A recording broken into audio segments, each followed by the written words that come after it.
Sitting next to me is the man who told me the only way you could tell a cab driver cheats on his wife is both arms are tanned.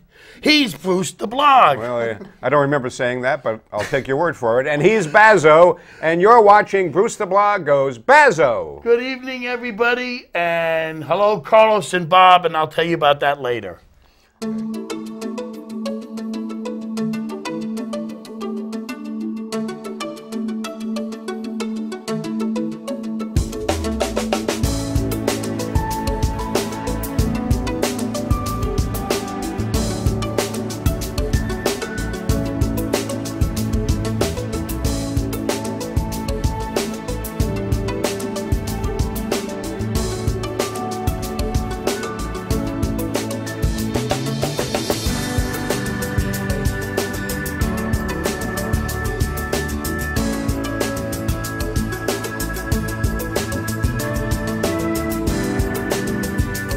Hello, everybody, and welcome to Bruce the Blog Goes Bazzo.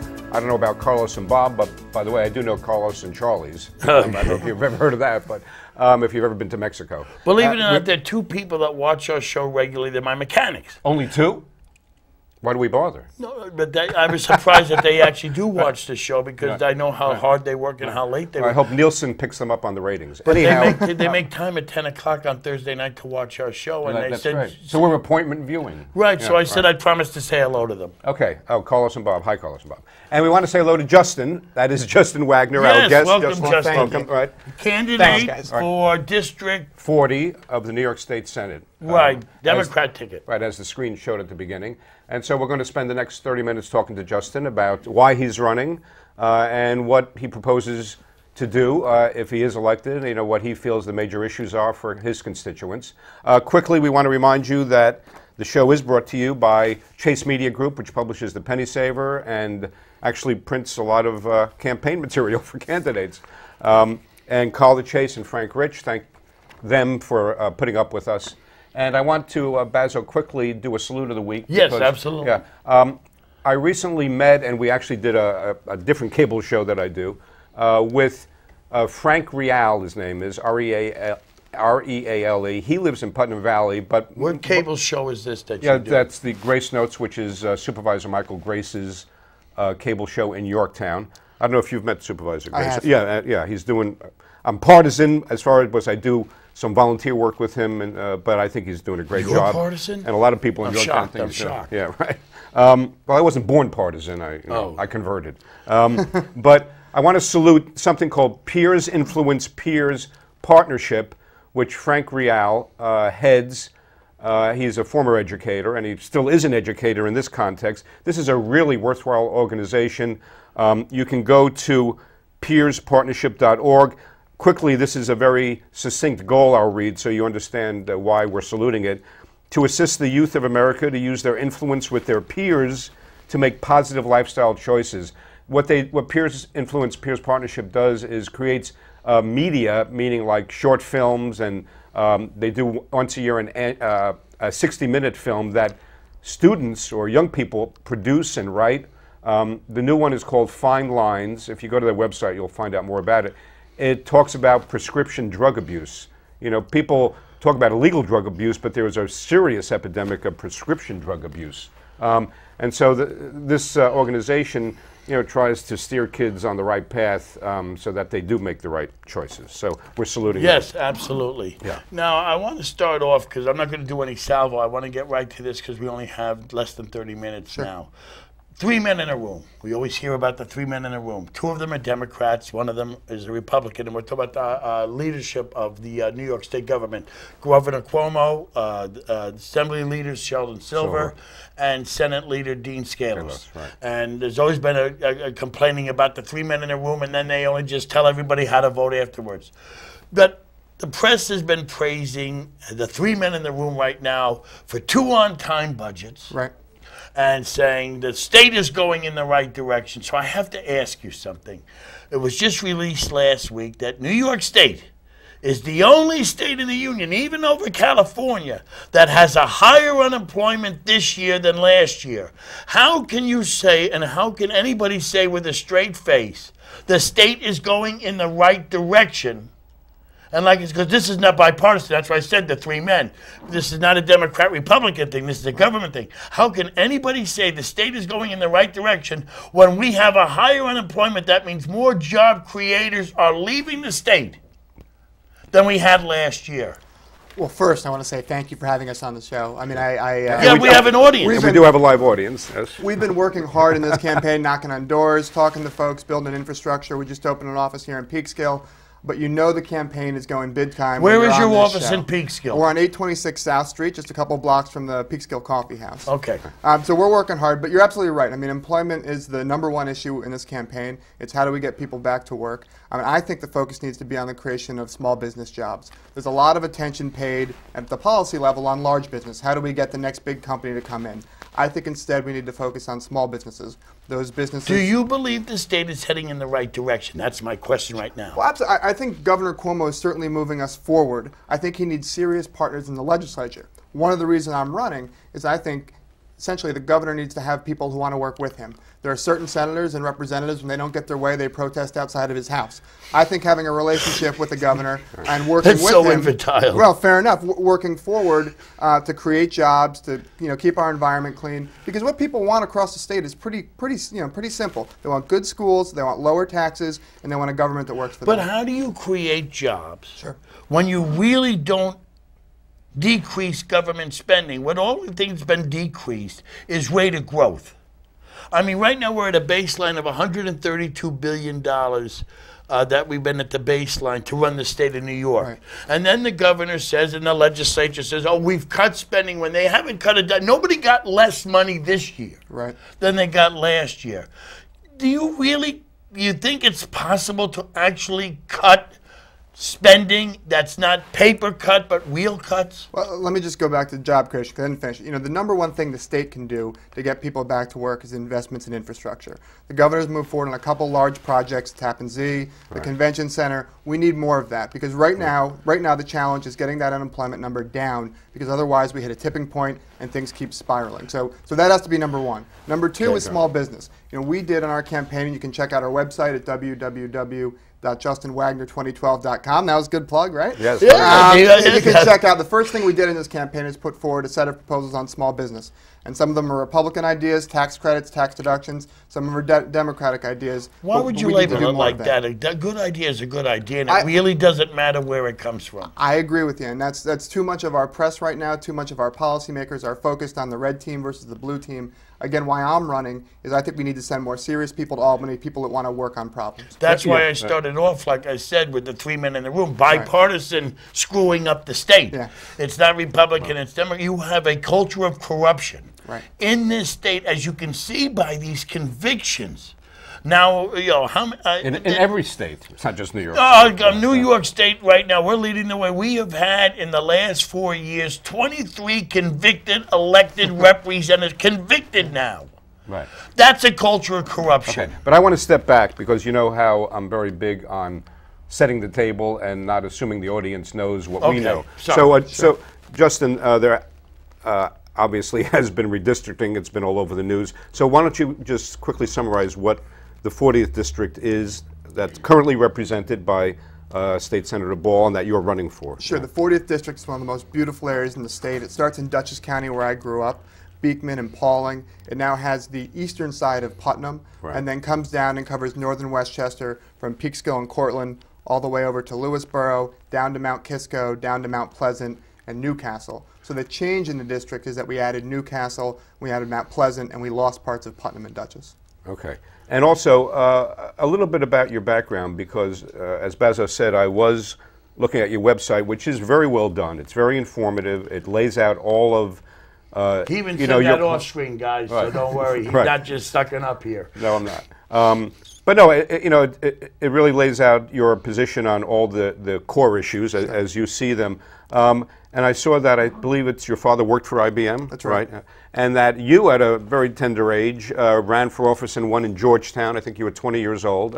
So where does that motivation come from? Obviously, you're very dedicated to public service. If you give me a second to tell a story, I mean, essentially the 2000 election that I won in D.C. was spurred by an interest I got in our public schools up in Dutchess County. What was the office? Well, I'm getting there. You got to let me tell my story.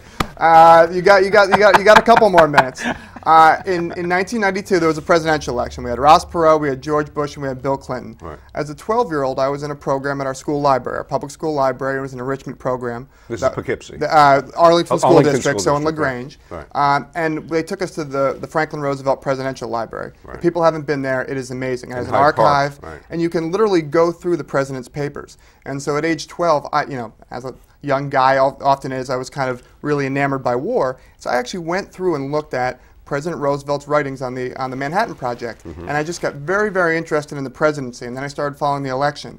And so Bill Clinton wins, and one of his first trips was to Hyde Park. I was 12, and so I was the first guy on the rope line, and I was standing there, and I had this plan. I had written an essay in school, it was 2 or 3 pages, that was going to change American history, and I'm going to give it to Bill Clinton.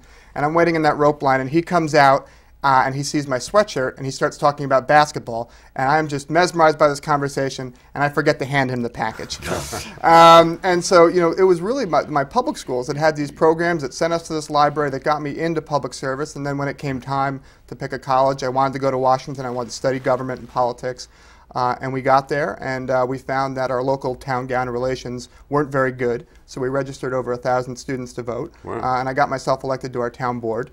It was a neat experience. While you were a student. That's right. Yeah, so I was a full-time student. I was a sophomore. It was pre-law, is it? Yeah. Yeah, I was a government and economics major. Right. And this is not high-level stuff. This is zoning and planning and public safety. But the neat thing is that because Georgetown is a wealthy area, my constituents included John Edwards, Madeleine Albright, and John Kerry. Wow. And so we had some pretty interesting zoning issues that came before us, and it was a great learning experience. So you must love it when you see these other young kids. I mean, you just had a couple more recently, teenagers, 18, 19-years, get elected to school boards. Well, on Long Island, a high school student got elected to the board. You must love it when you see young people really get involved. I mean, Peter Tripodi in Austin, he's 23 when he got into office. Our Dutchess County executive, who is a Republican, Mark Molinaro, started, I think, also in his teens. I do think it's fantastic. And now that, I've had some more life experiences, I have a family here in Croton, I just have a new baby. I do think, though, getting people started early. I have a girl, Samantha. She's all of 9 months. She, well, if I can tell another story, the real news of the week is that Samantha said her first word. And as a lot of fathers know, sometimes, the baby wants mom a little bit more and it can hurt your feelings.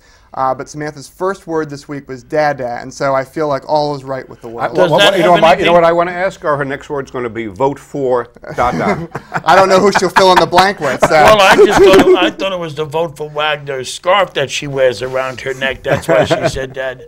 Anyway, I want to go into something else, right? Because my new column that's out that'll be out is the NRC has given Indian That's already out, by the way. Right, has given Indian Point a clean bill of health. Right.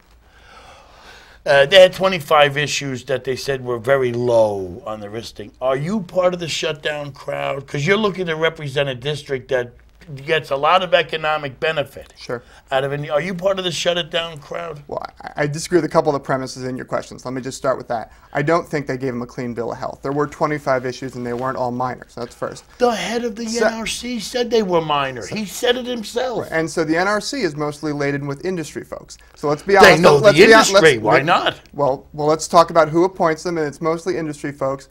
Indian Point has always had a tough safety record. We need policymakers who are serious about looking at that safety record. My position on Indian Point is very clear. I'm with the governor. I'm with Mike Kapowitz, who ran for this race. So you want to shut it down? I want to wind it down over time.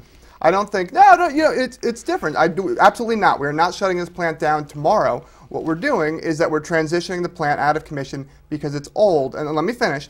This plant would never be allowed to be in this residential area if it was built today. They didn't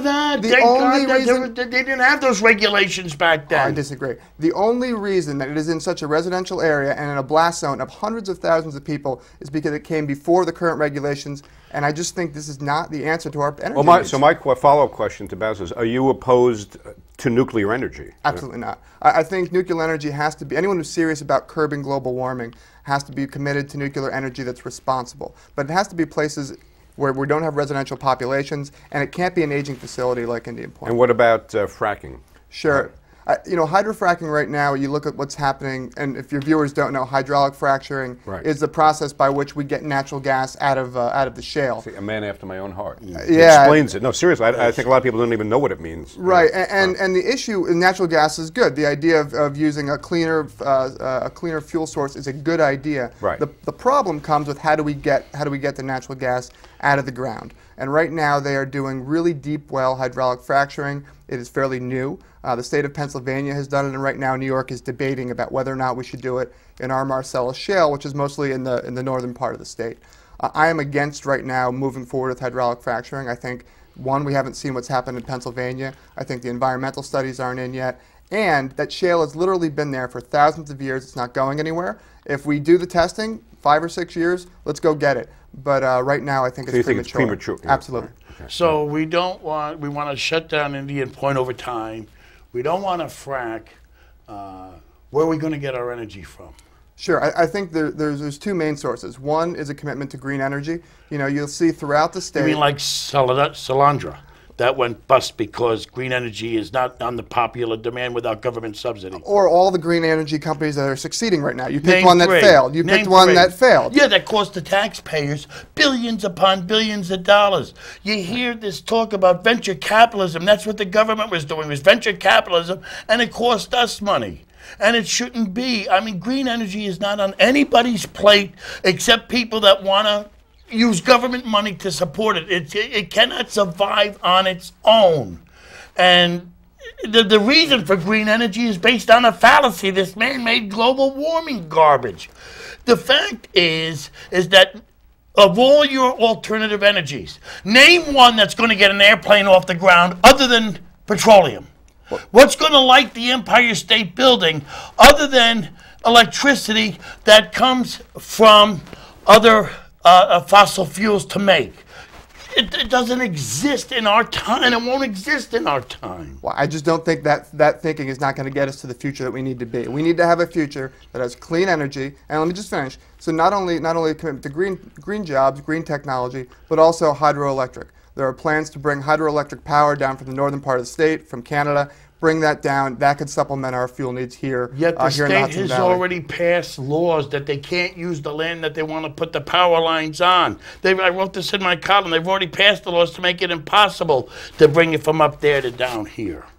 I just don't think anything's impossible. And maybe this is because, listen, maybe this is because I haven't been in government for a long time. But I don't think we should take things off the table. If there is power available... spent 2 years trying to change a law banning tattoos. It's just banning 2 years just to do that. How long do you think it's going to take to change the law that bans the path for those power lines to come down here? If you can't do a tattoo law in 2 years. Governor Cuomo is committed to closing down Indian Point. Governor Cuomo is committed to bringing new energy sources to the Hudson Valley. And he's got a lot done in the last couple of years that people didn't think was possible. If you send me to the state Senate, if the voters send me to the state Senate, I'll work with him to do it. Okay. I would send you to the state Senate because you're an honest man. And I have a philosophy about that. I like honest people in government. Right. If I was going to vote for you, this is why I would do this. I want to switch gears, though. Go ahead. Yeah, yeah, that's right. You're on the show, too. You wouldn't know it. Anyhow, so you mentioned Justin, and congratulations. You have a 9-month-old beautiful daughter. I have a daughter who's about 21 years older than her, and she's finishing up. See those gray hairs? They were from the daughter. Right? No, Alyssa is great. Anyhow, so she's finishing up her senior year at SUNY Oneonta Elementary Education. It's one of these stories. Ever since she was in grade school, she goes, "I want to be a teacher," and she kept that through, and now she's going to be a teacher. Sure. She's great with kids. So. For that reason, of course, my personal connection there with my daughter, I was really intrigued by what you say on your website about education and your concept and proposal for what you call an elite state-of-the-art teachers, right, university, or can you elaborate on that? Sure. If folks remember, Mayor Bloomberg right now is bringing Cornell University to New York City to set up a tech college, and he did that with government land and with a couple of tax incentives. But essentially, the idea is if you place an elite university in an area, it'll attract students who then will go work in those fields. New York has a dearth in tech talent right now, and so that was his idea. I look at that and I say, well, what do we need in New York? What is the future? We need to attract good teachers to come and stay in New York and teach in New York. And so why couldn't we have a West Point type academy where people go to become teachers, state of the art, and if they commit themselves to them go serving in our public schools, maybe at a disadvantaged school, we will help them with tuition. Which there is a program now, you know, like if a student commits, I think, for 5 years to teach in a designated you know, inner city, or you know, that they will have their tuition paid for. It's the same type of program. That's right. There's some at the state level. There's some that's funded by private foundations. You know, but the idea again is to have a place where we not only teach people how to teach, but we also have research on the best methods. Because every day we're learning more about the human brain. We're learning about how children learn, and we can't just be passing down the same methods. We need to be finding out what's working. So this would be a little bit like a lab, almost like, right? You know, to sort of like research the best teaching methods and things like that? But it would also be a college campus. So how do you circumvent the union rules that make it harder for good teachers to be good teachers? Yeah, no, I think when you look at education, back up, I don't view education as teachers versus parents versus policymakers. I think everyone's part of the solution. You're absolutely right. We need to make sure that our public schools are up to date and modern. But because I know a lot of teachers, I think teachers get a bad rap in the debate. Yeah. I think their hands are tied by so many regulations. I believe they're expected to be mommy, daddy, and teacher because what do you feed the kids 3 meals a day now? Like they're not going to eat when they go home. Yeah. And you can't discipline like they disciplined back in my day. How do you let a good teacher be a good teacher? Well, I think you have to be the student. This is the governor's quote. You have to be the student's advocate. That's a policymaker's job, the student's advocate. My mother's a public school teacher. She's in Pauling, which is in the district. Right. You know, we hear horror stories just like what you said. Someone that wants to give someone extra help at lunchtime, but the rules say no extra help at lunchtime because you're not getting paid for it. We need to do away with that type of stuff. At the same time, we need to support our teachers. If teaching is the most important profession for our future, and I believe it is, if we really want to have students that are equipped for the 21st century, we have to have incentives and pay them appropriately as well. I think a bunch of cops and firemen would disagree with that premise at the moment. Well, fair enough. I think there's a lot of professions that are important. But no, if you think about it, right, our children need to be equipped for the 21st century. That means they have skills that are ready to go into the next generation of jobs. Who teaches them? Our public school teachers. In the formation stages, yes, you're right. The teacher is the most important thing, and like I just hear the horror stories so often, and the frustration that they are good. Sure. They want to be good. They are good, and outside forces hinder this. And so you want to get into government. Can you do something about unshackling them? I absolutely think you can. I mean, I think. One, you need to make the case, and the governor's doing this quite effectively, that we need our public schools to be teaching for the next generation. We also need to stop having our public schools teach to tests. We cannot be a test-centric society. Can you stand up to the party leadership? Because apparently we have a problem with our elected representatives right now. You watch where the money comes from, and the most powerful special interest is the healthcare and teaching lobbies.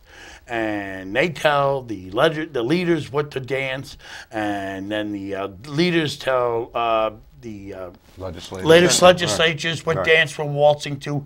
Can you stand up and say, I'm not going to dance to this tune? Well, I can. I'm not getting into government and not spending enough time with my family and giving up my legal practice just to dance the tune that's been going on for years. That's what I'm asking. Can you stand up and be different? Can you bring something different to the table? Well, I can. Why you? But the real answer to all of this is reform. I mean, at the end of the day, the system that you're talking about, where money flows to the committees and to the leaders, we need real campaign finance reform. People talk about Reform Albany on their bumper sticker every 2 years, but they get to Albany and they do nothing about it.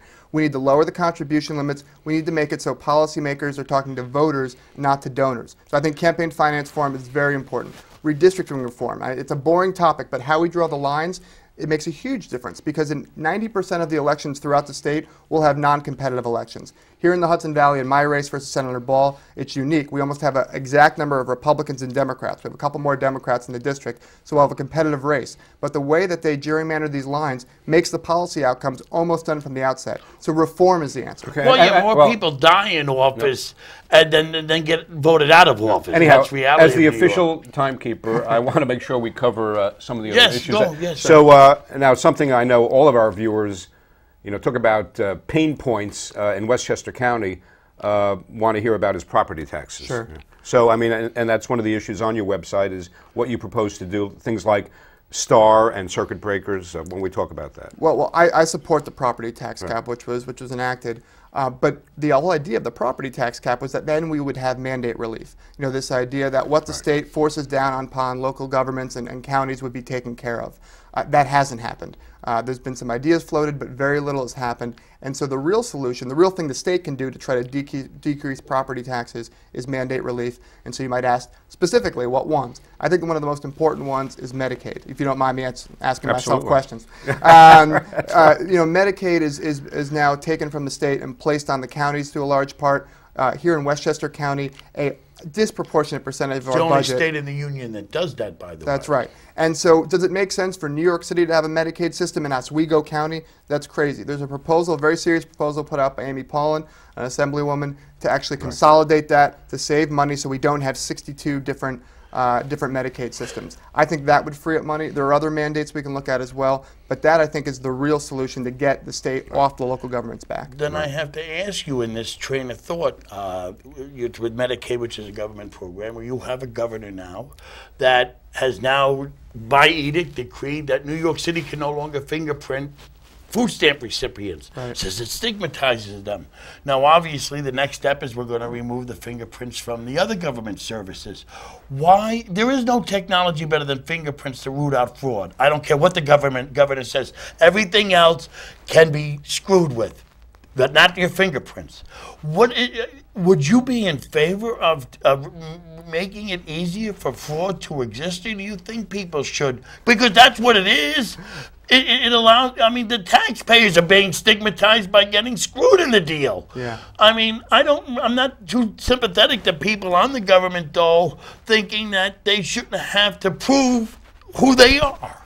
Well, I think they're different. That's a loaded question. I think there are a couple things in there. I do think we need to root out fraud, Medicaid, food stamps, and there's ways to do that. I do not think that someone who just lost their job and who is struggling and has to go through food stamps needs to be fingerprinted before they apply for them. I just don't think that's fair. How do you prove it then?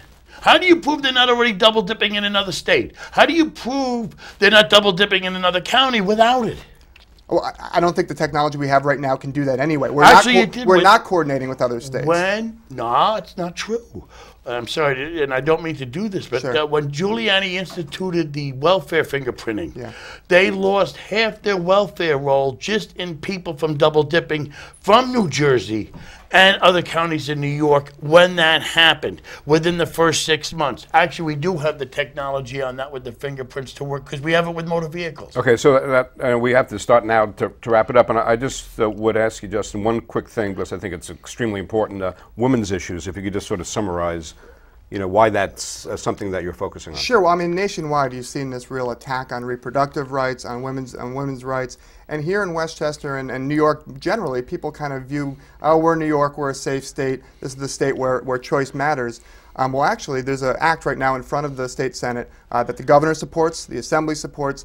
It's called the Reproductive Health Act. It would essentially redo our laws when it comes to choice. Right now, people don't know this, but abortion is actually regulated in the penal code. It's still pre-Roe. There's no health exception for the mother in New York. It's only by case law. And we need to modernize our laws to make sure that we are up to state, because really New York should be a bastion of choice. I think it's something people agree on generally in the Hudson Valley region. The state Senate, the Republican state Senate, is not moving on that. That is one of the key issues. We didn't get to talk about the minimum wage, but if I was in the Senate this week, we'd have the following, because the Senate, I should say, is a one-vote difference. I know we're close on time, but this week we would have a vote on the minimum wage. We'd increase the minimum wage from $7.50 or $7.25 to $8.50.